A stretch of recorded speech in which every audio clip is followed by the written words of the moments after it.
everyone, Thordan Smash here, and today we are going to be talking about the meta and buffs and nerfs coming in the mid-season patch, and also some other stuff you can be expecting in that mid-season patch.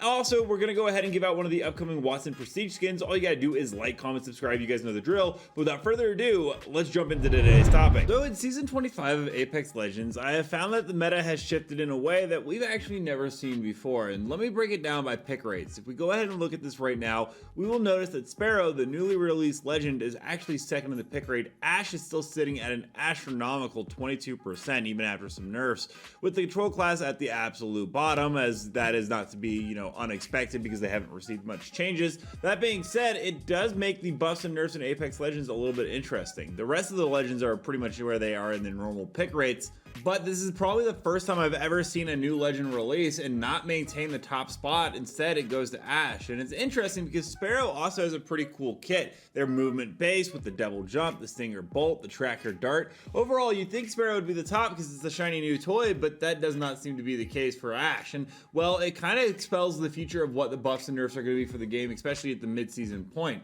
One thing to know is that Respawn themselves, including the game designer Nicholas, said an important learning lesson coming out of last season is movement and aggression is what makes Apex awesome and unique. We've seen that with how much Ashe has been embraced. We need to keep leaning into movement and aggression across the game, and in turn providing interesting counterplay against it. So there's a couple of things to actually take away from that. One, Ashe nerfs are not going to come anytime soon. They did do a brief nerf actually before the season back on April 8th where they increased the ultimate max distance and ultimate minimum distance, yet it seemed to have almost no impact on her pick rate whatsoever. Players just love playing them. In fact, other games are starting to recognize this as well, as Call of Duty data miners have found the wall running ability with Omni movement exists in Black Ops 6 files. Wall running is rumored to be part of this year's Call of Duty game as part of the next step of Omni movement. So this is something that I think a lot of game studios and developers are going to start working on, and well, Apex Legends kind of has a leg up. In fact, Yorotasuki not too long ago found that there is a wall run test in the Apex Legends data mine files. There's a lot of rumors that it's going to come to the skirmisher class. They did receive a little bit of a buff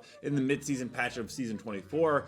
Nothing in Season 25 really though, but the wall run test does make us think that, well, more Titanfall themed stuff is going to come into the game, and that it's the direction that Apex Legends realizes that its player base wants, as Nicholas said, clearly stated just before. But it does lead to another interesting question. When we go back to those pick rates, well, you have characters that are at the very bottom like Seer, Caustic, so on and so forth, and well, Respawn themselves have said Seer and Caustic are on their radar. Our current focus lies on the meta changes around the assault class, and we want to highlight skirmishers next, which has already happened, but after those are complete, we'll likely start looking at getting some love back to those underperforming legends, and that time is now. So I would expect something to come for Caustic and Seer, but it's not likely going to be movement based, as Nicholas has stated, but something that actually hinders it. Now, there are some stuff that we have heard. In fact, Yoro was talking to me the other day, and it does seem that Caustic has a tactical ability to rework. It's something like a tripwire trap, something that, if you go ahead and move too quick, you might run into, and it would slow you down, which lines up perfectly with what, Nicholas had said. There's some other stuff in there like Vantage and Conduit getting slight buffs. P2020 is getting nerfed, which has been needed for a very, very long time. I've also heard some other interesting stuff in terms of leaks, such as many of the older legends are going to be receiving adjustments to make them more in tune with how the game is played now. These are too early in development, but it is something that they're working on, with Wraith getting a new passive, Octane getting a rework to his stim, maybe something where he can actually wall run now with it. Makes a lot of sense with what's been talked about. Bloodhound has a new Pulse Blade tactical ability. Crypto has a rework to his passive and ultimate. Caustic has that tactical rework we just talked about. And Watson with plans to change her fences. The plan with controller legends is to make them easier to use, since legends like Caustic and Watson are considered slow to most players, and they also sit at the bottom of those pick rates. It's also interesting to see that with those pick rates, Catalyst is one of the nearest at the bottom, mainly due to the fact that she is a control legend. In fact, she's in the bottom 3, but she seems to be getting an heirloom this season according to Hypermyth, showing that Respawn may not always just go with buffs and nerfs, or maybe they have something very big in the mid-season patch for control legends with that Caustic rework, and it will impact Catalyst as well, which is why she's getting an heirloom. There's a lot of evidence pointing to that. That being said, for the Split 2 Battle Pass skins, there's going to be a Wraith and Gibraltar legendary one, and those are neither control legends, so it will be interesting to see exactly how they go ahead and move around side with that. Not to mention that next season, in Season 26, the Battle Pass legendaries are for Altar and Mirage once again. Neither of those are Control Legends, but with Control class sitting so low on the totem pole for Apex Legends, I imagine that the mid-season patch are going to have a lot of buffs and nerfs, especially with everything that Respawn has said about addressing Control Legends, along with Seer and other classes. All that being said, we're going to go ahead and jump into community clips now. Don't forget to submit your own to me at Thordan Smash on Twitter, but without further ado, let's roll it.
Let me know down below, what are your guys' thoughts on the current meta of the game? Do you think Sparrow's too overpowered? And what do you think about Costa getting buffed in the near future? Also, don't forget to check out this video right here where I cover more news and information on Apex Legends on the daily. And until next time, everyone, keep slaying the Outlands.